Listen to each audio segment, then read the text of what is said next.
Sana makahalata na kayo. Biro mo, meron ba naman taon-taon nito yung mamamatay Biyernes? Halimbawa, yung tatay mo namatay ng Biyernes, sa isang taon, pag ipinagdiwang mo yung kamatayan tatay mo, hindi Biyernes uli yun, maaaring Sabado o maaari Huwebes. O lalo na, pagdating isang taon, iba na namang araw yon. Hindi ba? Si Kristo naman ting mamamatay Biyernes lagi. Iba-iba petsa. O di ba kayo nakakahalata ron?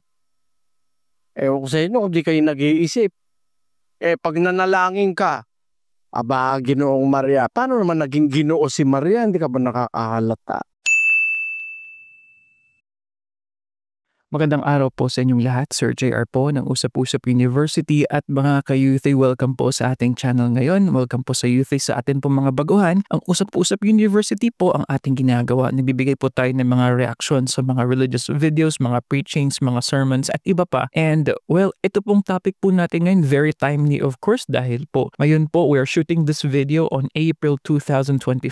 Ngayon po ay panahon po ng Holy Week. Last year meron na rin po tayo patungkol po sa Semana Santa and yung video na yan ay actually naging viral. I think nasa 300,000 views na po yata kung di po ako nagkakamali. And this is the part 2 ano. So this is a bit shorter po na compilation pero yun nga po, ito ay timely dahil ngayon po as we are shooting this video, ngayon po ay Holy Week po dito po sa Pilipinas, April 2025. Sa akin pong background sa pag-aanalisa, ako po ay dating university debater mula po sa MSU IIT sa loob po ng 3 taon. Ako rin po ay nakapagdebate sa ABS-CBN News Channel at ako ay member ng isang international public speaking organization, ang Toastmasters International. Mga ka-U3, paunang paalala po, actually dalawa. The first one, this is a reaction channel, so expect po na magpo-post po tayo ng mga videos at nagbibigay po tayo ng atin pong insight, no? So para po sa mga ayaw po sa ating opinion, i-forward nyo na lang po dahil ganito po talaga sa reaction channel. Pangalawa po, hindi po ako member ng Iglesia ng Diyos, so expect po na posible po akong mag-disagree sa mga napapanood ko or mag-agree sa akin pong napapanood. So sana po ay maliwanag po yan dahil wala po akong ini-endorso na particular na relihiyon. Wala rin po akong relihiyon na sinasabi na huwag nyo dapat kaaniban mga ka-U3. So, if everything now is ready, let us watch this video together. Samahan niyo po ako. Let's go. Ibig ko lang po malaman, Brother Eli, kung nasa sa Biblia ang nakaraang Kwaresma, ang pagpipinitensya at ang mga pabasa. Alin po ba natutulungan? Yung ba nagpinitensya o ang Panginoon na naghihirap? O taon-taon ba nagaganap kay Panginoon Kristo ang pagpapako niya sa krus? Alam nyo, huwag naman kayo magagali. Ewan ko kung di kayo nakakahalata. Di ba pagka Pasko, pag Pasko ng kapanganakan, di ba lagi December 25? Di ba December 25 yung Pasko? Bakit pagka kamatayan iba-iba? Minsan Abril, minsan Marso. Di ba kayo nakakahalata, niluloko tayo? Sana makahalata na kayo. Biro mo, meron ba naman taon-taon nito yung mamamatay Biyernes? Halimbawa, yung tatay mo namatay ng Biyernes, sa isang taon, pag ipinagdiwang mo yung kamatayan tatay mo, hindi Biyernes uli yun, maaaring Sabado o maaari Huwebes. O lalo na, pagdating isang taon, iba na namang araw yon. Hindi ba? Si Kristo naman ting mamamatay Biyernes lagi. Iba-iba petsa. O di ba kayo nakakahalata ron? Ewan ko sa inyo kung di kayo nag-iisip. Pag nanalangin ka, aba, Ginoong Maria, paano naman naging Ginoo si Maria? Hindi ka ba nakakahalata? Ginang na ginang yun. Pero talagang Ginoo naman. Ewan, magagalit lang kayo sa akin, oh. Sana naman makahalata na kayo. Biro mo, gagawa ng imahen, ng rebulto. Pagkatapos gumawa ng rebulto, bawal luhuran, huwag mong luluhuran hanggang hindi pa nabibindisyonan. Sino nagbindisyon? Yung pare. Di ang nagbigay ng karapatan para luhuran yung rebulto, ang nagbigay yung karapatan, yung pare. Ang nakakapagtaka, bakit pati siyang nagbigay ng karapatan, luluhod din siya? Oh, hindi ba kayo nakakahalata? Dapat naman makahalata na tayo ron, mga kapatid. Mali kasi sa Biblia yon. Pakinggan nyo sa isang talata ng Jeremias 2. na magsasabi sa kahoy, ikaw ay aking ama, at sa bato, iyong ipinanganak ako. Biro mo, ang nanay niya bato, ang tatay niya kahoy. Paano nangyari yun? Paano nagkagustuhan yung bato't kahoy? Na sabi mo sa bato, ipinanganak mo ko. Sabi mo naman sa kahoy, ikaw ang tatay ko. Papa Jesus, Mama Mary. Paano nangyari yun? Bato't kahoy yan eh. Yan ba tamang sambahin o paniwalaan? Habakuk 2:18. Anong napapakinabang ng larawang inanyuan? Na yaoy inanyuan ng manggagawa niyaon. Ng binugong larawan na tagapagturo ng mga kasinungalingan na tinitiwalaan ng nag-aanyo sa kanya na gumawa ng mga piping Diyos-Diyosan. Sa aban niya na nagsasabi sa kahoy, gumising ka. Sa piping bato, bumangon ka. Magtuturo baga ito? Narito, nababalot ng ginto at tilak at walang hinga sa loob niyaon. Walang hininga yung loob nun eh. Binamitan lang, binalutan ng pilak at ginto pero walang hinga sa loob. Tagapagturo pa ng kasinungalingan. Kaya po alam nyo kapatid, yung ginagawa natin na magtapan mo yung katawan mo para bang lumalagay ka na ikaw ay Kristo. Kaso ang masama, kung wala kang makuha ang Hudyo, ikaw na rin ang Hudyo. Padala-dala mo yung panghampas, hinahampos mo yung katawan. Paano ka magiging dapat ni kalahati mo'y Kristo, kalahati mo'y Hudyo? Hindi pa kaya nakakaisip mo? Tingnan natin sa Biblia, ho. Sa Biblia lang naman ang batayan. Bibliang Katoliko, binabasa natin. Ano ang sabi sa Biblia? Pakinggan nyo sa Kolosas. Ang mga bagay na iya'y katotohanang mayroong anyo ng karunungan sa pagsambang kusa at sa pagpapakababa at sa pagpapakahirap sa katawan, ngunit walang anumang kabuluhan laban sa ikalalayaw ng laman. Nakita nyo? Tatanungin lang naman natin, may sagot ang Biblia eh. Yung pagpapakababa, yung pagsambang kusa, yung pagpapahirap sa katawan, walang anumang kabuluhan laban sa ikalalayaw ng laman. Right. Mga ka-youth, I think sa perspective po kasi, at least sa akin po as a fair reactor lang naman, nagtataka din po ako honestly kasi hindi naman po actually ang pagpapakasakit sa katawan ay nire-recomendan ng simbahan. I think aware naman po tayo niyan. Sa totoo lang po, sa iba't ibang parte ng mundo na mga Katoliko rin po, ay hindi po nagkakapare-parehas ang kanila po mga quote-unquote mga community tradition. Katulad po sa Pilipinas, na ito po ay na-influensya na rin po ng sarili nating mga interpretasyon na rin. Actually, yun nga po, liban pa po sa penitensya na hindi ini-encourage. Although, they understand, but it is not encouraged. Kaya nga po, hindi lahat ng members ng Roman Catholic Church ay ginagawa ito, na sinasaktan.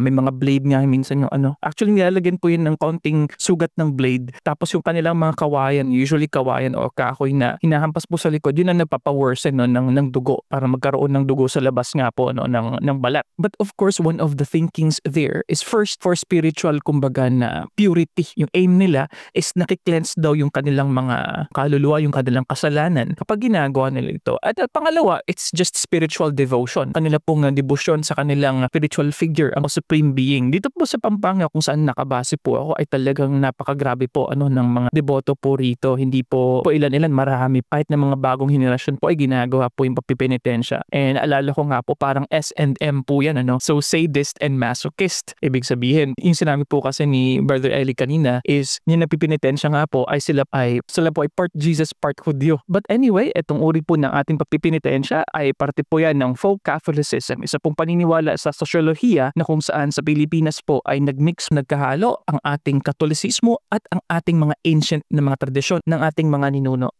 Walang kwenta ho eh. Ang katunayan yung naggaganon, taon-taon, lasenggo pagkatapos ng mahal na araw, lasenggo ulit. Hindi man nagpabago yun eh. Kasi madalas kong makita ang isang tao na taong-taong ginagawa niya yun, masigit dumadami pa kasalanan niyang ginagawa. Kaya nga po mali yun eh. Kaya doon sa tanong niyo po kung Biblia pagbabatayan natin, Para tayong gumagawa ng ng bagay na walang kakwenta-kwenta pagdating sa Biblia. Ganun po yung kapatid. Maraming po salamat. Sa Biblia, wala namang mahal na araw. Wala naman nung salitang mahal na araw. O kaya wala kaming mahal na araw kasi dapat lahat ng araw mahalin mo. Gumawa ka ng kabutihan. Basahin natin sa Roma. Ganito ang sinasabi sa Kapitulo 14, 5 ng Roma, kapatid na Daniel. May nagmamahal sa isang araw ng higit kaysa iba. May ibang nagmamahal sa bawat araw. Bawat isa'y magtibay sa kanyang sariling pag-iisip. Ang nagmamahal sa araw ay minamahal ito sa Panginoon. At ang kumakain ay kumakain sa Panginoon sapagkat siya'y nagpapasalamat sa Diyos.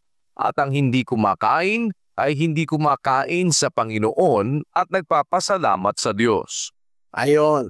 Maliwanag dyan ang sabi ni San Pablo, may nagmamahal sa isang araw higit kaysa iba. May ibang nagmamahal sa bawat araw. Ayon. Kaya depende na yun sa nagmamahal. Bawa, minamahal mo yung araw, nagiging mahal yung araw para sa'yo. Mahal yung araw sa'yo. Merong ang mahal niya isang araw higit sa iba. Meron naman, mahal niya lahat ng araw.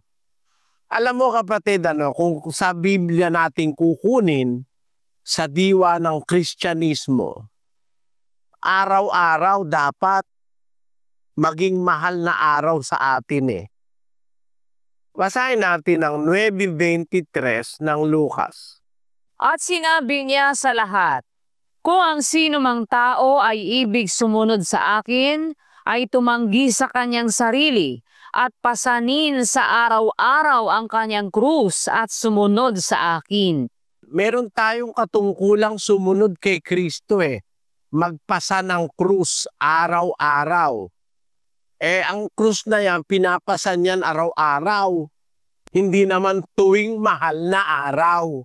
Saka hindi literal. Yung krus na yan, hindi literal na krus. Dahil paano ka magpapasa ng krus araw-araw kung yan ay material na krus? Pwede bang papasok ka sa Ayala Avenue, ikaw ay isang sekretarya, nagmamakinilya ka para sa boss mo, pasan-pasan mo yung krus. Natatawa ko sa iba, nakabasa ng krus, ininterpretasyonan yung krus daw na yon, yung krus na pinagpakuan kay Kristo. Ibang krus yan. Yan ay krus na dadalhin mo araw-araw, papasanin mo. Ayan ang dapat nating makita kapatid. Hindi literal na krus yan. Yan ay larawan ng responsibilidad ng isang Kristiyano. Susunod ka kay Kristo, papasanin mo yung responsibilidad mo araw-araw. O dapat lahat ng araw mo mahalin mo sa pagsunod sa Diyos. Meron mga tao yung kanilang araw na mahal, 7 araw lang, nag-uumpisa sa Lunes Santo, matatapos sa Domingo de Ramos. Ang tawag nila ron ay Semana Santa.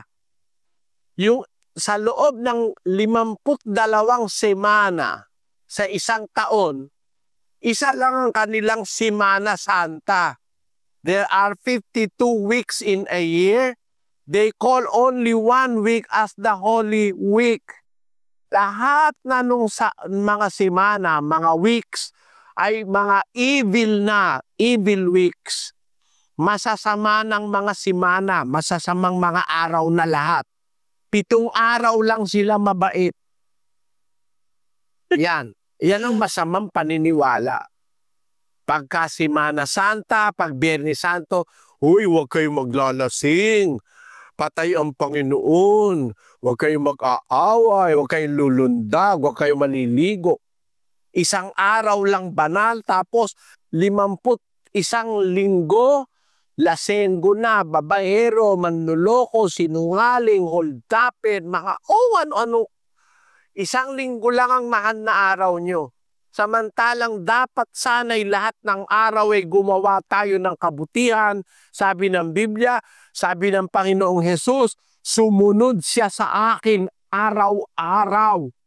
Okay, pasensya na po Brother Eli ha. So sa mga ka-U3 po natin, no, like what I mentioned, so meron na po tayong nagawa ng reaction po the last year po, and that video really got popular. Gusto ko lang po i-reiterate kasi may similarity naman po itong discussion ni Brother Eli dito. So ito po ay commemoration, ito po ay paraan ng pag-aalala lamang, and in fact, no, makikita natin pag-aalala sa pamamagitan ng iba't ibang paraan ng pag-celebrate niya, no. So ang iba parang teatro pa nga, no, may mga maskara, merong mga attire po talaga na ginagamit yung iba pong mga deboto. At saka sadly, syempre, part na rin yan yung kanila pong papipinitensya ng iba nga dito sa Pampanga especially. Talagang nagpapapako po talaga ng actual na pako at sa actual po ng mga cross po dito, ano, and it is actually quite a spectacle. Pero going back on what Brother Eli said na dahil Holy Week, no, so out of 52 is isa lang yung Holy, I don't subscribe of course to that thinking na hindi naman po ganun kasi ang tinawag na week is Holy Week, iba Evil Week naman, hindi naman din po ganun, di ba? Dahil nga po ito ay pagpili lamang ng isang week out of 52. Kaya yung pagtanong po ni Brother Eli is as to the idea na bakit pabalik-balik, bakit kada taon, it's the same Friday. So yun nga po, for the same reason that it is a commemoration po. Hindi naman yun actual date. Unless, of course, na ang belief ng mga Katoliko is during Holy Week is pabalik-balik na namamatay si Jesus Christ, which of course I don't also believe. And last thing na gusto ko pong i-mention, interesting para sa akin yung term na mahal na araw. Kasi technically hindi naman po isang araw ang pag-celebrate as mentioned by Brother Eli here, ano? So dapat po siguro, di ba, mahal na mga araw o siguro mahal na linggo, di po ba? Magandang gabi, Brother Eli, at sa lahat ng mga naarito. At tanong ko lang po, malapit na po ang mahal na araw. May katotohanan po ba ito? Dahil naman po ang Pasko at saka bagong taon, dapat po ba itong ipagdiwa? Alam nyo, hindi ba kayo nakakahalata sa mahal na araw? Yung mahal na araw ng Katoliko, iba-iba eh. Minsan Abril, minsan Marso. Bakit yung kapanganakan ni Kristo, laging December 25? Di ba? Miski naman kayo talaga eh. Alam ba, ano po ba pakapanganakan yung kapatid? Huwag kayong magagalit. Anong buwan ng araw ang November po, November 18. 18? Di ba sa November 18, magdiriwang kayo ng kaarawan? Sa susunod na taon, kailan kayo magdiriwang ng kaarawan? November 18 din. Laging November 18. Bakit yung si Kristo, yung kamatayan niya, laging Biyernes? Hindi ba kayo nakakaisip? Bakit laging Biyernes? Yung November 18, maaring pumatak ng linggo yun, papatak yun ng Lunes, Martes, Miyerkules. Bakit siya kung mamatay, laging Biyernes? Di sa makatuwid po, hindi totoo eh. Ikaw yung nabahala kung hamatod doon. Laging Biyernes ang patayin. Dapat kasi kung minsan, malilipat ng ibang araw. O halimbawa, November 18 ang kapanganakan nyo, laging November 18. Pero iba-ibang araw ang pumapatak yun. Ganun ang takbo ng taon eh. Ba't naman si Kristo ting mamamatay Biyernes? Hindi na naalis sa Biyernes. Kaya para maitaman laging Biyernes, naiiba. Minsan Abril 2. Minsan naman Marso 28. Minsan naman Marso 23. Pag maaga ang pasok ng Kwaresma, sabi, Ang Pasko po at sa bagong taon. lalo naman yung Pasko, wala namang batayan yun sa Biblia. Wala po kasi sa Biblia yung petsa ng kapanganakan ni Kristo, di pinalagay ng Diyos yun eh. Kaya sila, mga Katoliko, nag-imbento lang ng petsa ng pagkapanganak ni Kristo. Basahin po natin ang Catholic Encyclopedia. Ganito po ang sinasabi. Pakinggan nyo. Lagay nga natin sa screen. The Catholic Encyclopedia, Volume 2, page 607. Christmas. The feast of the Savior's birth is called Christmas, the Mass of Christ. It is celebrated on December 25 and is one of the main feasts of the liturgical year. The actual date of the Lord's birth is unknown. Tamo, inaamit po ng otoridad Katoliko sa kanilang Catholic Encyclopedia that the actual date of the Lord's birth is unknown. Hindu lang nakakaalam. Ano po ba? Pwede pa pong magtanong. Sige po. Tatanong ko lang po sana kung bakit sa mahal na araw bawal kumain ng karne ang mga Katoliko? Alam mo kasi yung hindi pagkain ng karne, utos yun ng Iglesia Katolika sa mahal na araw. Hindi naman utos yun ng Diyos eh. Pero Katoliko, nag-aano sila, nangingilin. Meron kasi sinabi rito sa unang Timoteo 4:1 ganito. Ngunit hayag na sinasabi ng Espiritu na sa mga huling panahon ang iba ay magsisitalikod sa pananampalataya at mga kikinig sa mga espiritong mapanghikayat at sa mga aral ng mga demonyo. Sa pamamagitan ng pagpapaimbabaw ng mga tao na nagsisipagsalita ng mga kasinungalingan na hinerohan ang kanilang mga sariling budhi ng waring bakal na nagbabagas, na ipinagbabawal ang pag-aasawa at ipinag-uutos na lumayo sa mga lamang kati na nilalang ng Diyos upang tanggapin na may pagpapasalamat ng mga nagsisisampalataya at nakakaalam ng katotohanan. Ayun, ganun pala Brother Jose. Yung mga imbabaw, nagtuturo ng aral ng mga demonyo. Parang pagpapaimbabaw nila, kunyari, bawal mag-asawa, tapos kumain ng lamang kati. Natutupad yun sa ginagawa sa Katoliko na bawal mag-asawa, tapos bawal kumain ng lamang kati. Hindi naman bawal ng Diyos yun. Yung kumain ka ng lamang kati. Kaya, ano yan, aral lang ng Iglesia Katolika yan, hindi naman aral sa Biblia. Kasi sa Biblia, hindi naman bawal kumain ng lamang kati. Ang kailangan lang sa atin, moderation. Hindi naman sobra kasi pagka laki ka na lang puro lamang kati kinakain mo, puro karne, mangyayari sa iyo, high blood. Diba? Marami nga idudulot na sakit yung pagkain ng lamang kati, Brother Jose. Pangunahin na dyan yung pagtaas ng anyong muna. Akala mo, tinan mo mga Amerikano, marami sa Amerikano meron tinatawag na scoliosis at saka yung pagkaano ng buto, pagiging brittle ng buto. Ano nga ang tawag nila ron? Osteoporosis. Alam mo kung bakit? Ano po ang sanhi? Ang American Society kasi ay Society of Meat Eaters.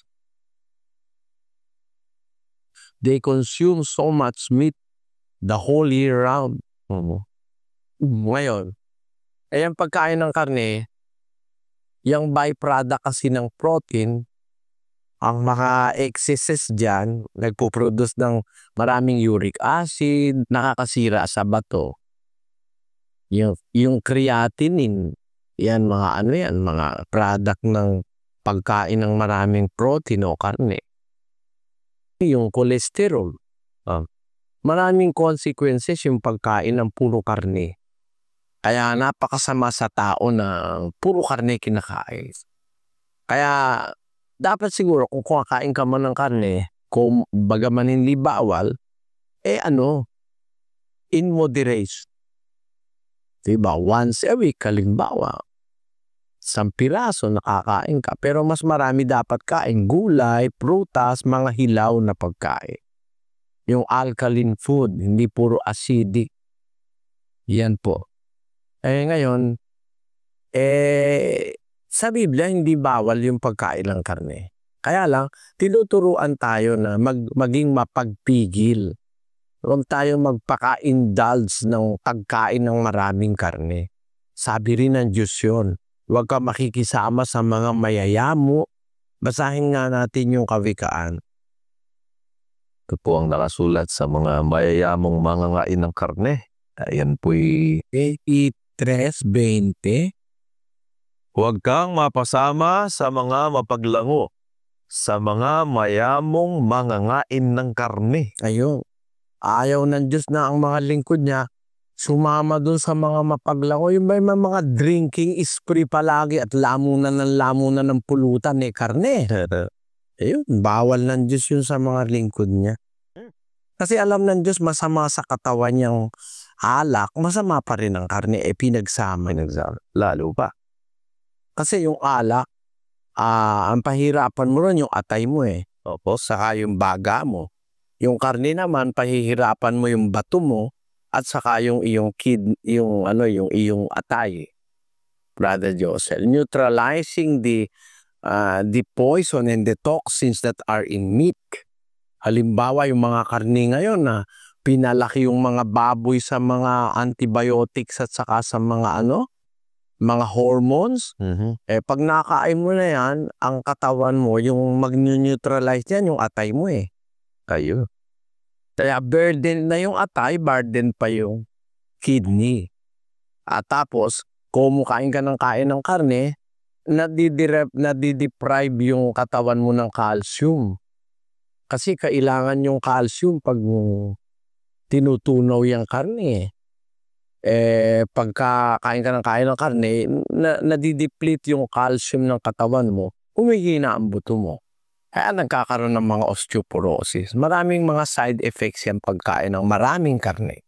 Kaya ang utos sa atin ng Diyos sa 2 ng Tito. Okay, before we continue, pasensya na Brother Eli dahil na-mention ni Brother Eli yung mga baboyan, na kumbaga binibigyan ng hormones yung kanilang mga baboy. So, Brother Eli is saying na hindi maganda yun sa ating health. I totally agree, and actually there's a very big debate there in the US, especially dahil may mga tinatawag po sila na GMO, so genetically modified organisms, na kung saan yun nga po, ang trend is by the use of other artificial quote-unquote and man-made po na pag-enhance ng mga livestock. Of course, that includes bioengineering na rin po. So parang sinasabi ni Brother Eli, iba pa rin po yung laki sa natural, sa normal na pagkain lamang, normal na pamamaraan ng piggery, for example, or poultry. And I agree. And this is also one of the interesting things about Brother Eli's way of preaching. Syempre, na nagbibigay siya ng mga health tips. Ayan, kanina nagbigay pa siya ng tips patungkol sa uric acid, sa calcium, ng ating mga kinakain. Now, while it's not bad na kumain ng karne, in fact, ang pagka-mention ni Brother Eli once a week lang, I think that will be tough for most Filipinos, but he is saying here na mas dapat yung mga sariwa, mga fresh, at mga green and leafy vegetables, kumbaga. And of course, syempre, as I've already mentioned in the past reactions po natin, during Holy Week, especially Friday, yan din po yung panahon ng paghahanap ng mga anting-anting. Ayan. Kaya ang dami pong mga faith healers ang pumupunta po ng mga bundok para nga quote-unquote magbigay sa kanila ang kanilang mga anting-anting. Mga ka-youth, curious po ako, ano po yung pinagbabawal po sa inyo ng inyong mga magulang na wag niyong gawin nung kayo po'y bata pa, lalong-lalo po kapag Biyernes Santo, mga ka-youth. So please comment below. Let us make the comment section interactive. Versikulo 11:12 na nagtuturo sa atin upang pagtanggi natin sa kalikuan at sa mga kahalayan ng sanglibutan ay marapat mabuhay tayong may pagpipigil at matuwid at banal sa panahong kasalukuyan ng sanglibutang ito. Dapat tayo mabuhay in moderation, pagpipigil, We have to live soberly, righteously, and godly in this present world. Yun ang utos. Ano na nga yung tanong niya? Bakit daw po bawal ang karne sa Katoliko? Sa Katoliko lang bawal yun. Sa pagmahal na araw. Pero yung whole year round, ay lamunan ng karne. Wala naman sa utos ng Diyos yung bawal pagmahal na araw o Biyernes. Yung palaspas, nung ang Panginoong Hesus ay pumasok sa Jerusalem bilang simbolo ng kanyang pagkahari, sinalubong siya ng mga sumasampalataya. Nakasakay siya sa isang asno. Mga damit nila, inilatag nila sa daan. Yung iba naman siguro ayaw maghubad ng damit, kumuha ng mga usangan ng puno o palma para Someday, yeah. ilatag sa daan kasi dadaan yung asno sa sinasakyan ni Kristo. Yun ang ginawa ng palaspas. Gumawa naman sila ng palaspas, nilagay sa bintana. Basahin natin sa 21:5 ng Mateo. Sabihin ninyo sa anak na babae ng Sion, narito, ang hari mo'y pumaparito sa iyo na maamo at nakasakay sa isang asno at sa isang batang asno na anak ng babaeng asno. At nagsiparoon ang mga alagad at ginawa ang ayon sa ipinag-utos ni Jesus sa kanila. At kanilang dinala ang babaeng asno at ang batang asno at inilagay nila sa ibabaw ng mga ito ang kanilang mga damit at dito siya'y sumakay. At inilatag sa daan ng kalakhang bahagi ng karamihan ang kanilang mga damit. Nilatag nila sa daan, samantalang nakasakay sa asno ang Panginoong Jesus, ang karamihan inilatag sa daan yung kanilang mga damit tuloy. At ang mga iba'y nagsiputol ng mga sanga ng mga punong kahoy at inilatag sa daan. Ayun, yung iba naman kumuha ng mga sanga ng punong kahoy, nilatag sa daan. At saka dumaan ang Panginoong Jesus. Tuloy natin. At ang mga karamihang nangasa unahan niya at ang nagsisunod ay nagsisigawan na nagsisipagsabi, Hosana sa anak ni David, mapalad ang kumaparito sa pangalan ng Panginoon, Hosana sa kataas-taasan. At nang pumasok si Jesus sa Jerusalem, ay nagkagulo ang buong bayan na nagsasabi, sino kaya ito? At sinabi ng mga karamihan, ito'y ang propeta Jesus na taga Nazaret ng Galilea. At umasok si Jesus sa templo ng Diyos at itinaboy niya ang lahat ng nagbibili at nangamimili sa templo at ginulo niya ang mga dulang ng mga mamamalit ng salapi at ang mga upuan ng mga nagbibili ng mga kalapati. Yun. Doon nangyari yung nagsiputol sila ng mga sanga ng punong kahoy, tapos bukod doon sa kanilang mga damit na inilatag nila sa daan, doon kinuha yung palaspas na Palm Sunday. Yeah. simboliko yon ng pagpasok ng hari sa Jerusalem. Si Kristo bilang hari ay hindi kagaya ng ibang hari nakasakay sa kabayong mola. Si Kristo nakasakay sa batang asno, nagpapakilala ng kaamuan sa kanyang pagkahari. Maamo siyang hari. At hindi siya sumasakay sa kabayo para makipaggera. No? Doon sa pagpasok niya sa Jerusalem bilang hari na anak ni David, nakasakay siya sa asno. Sinalubong siya ng mga tao, nilatag yung kanilang mga damit, tapos yung iba na ayaw sigurong maghubad, kumuha na lang ng mga sanga ng punong kahoy, siyang inilatag sa daan. Di ba gano'n ang mga hari? Sa ating panahon naman, yung mga hari, ang nilalakaran nila, nilaragyan ang bulaklak ng mga tao, no? Red Kaya sa Jerusalem siguro, nung panahon na yun, walang masyadong maraming bulaklak. Mga sanga ng punong kahoy ang kanilang inilatag bilang paggalang dun sa hari. Yun ang sinasabi ng Katoliko ng mga palaspas. Kaya lang, hindi nila sa daan inilagay, sa bahay nilagay. Ilagay sa may bintana.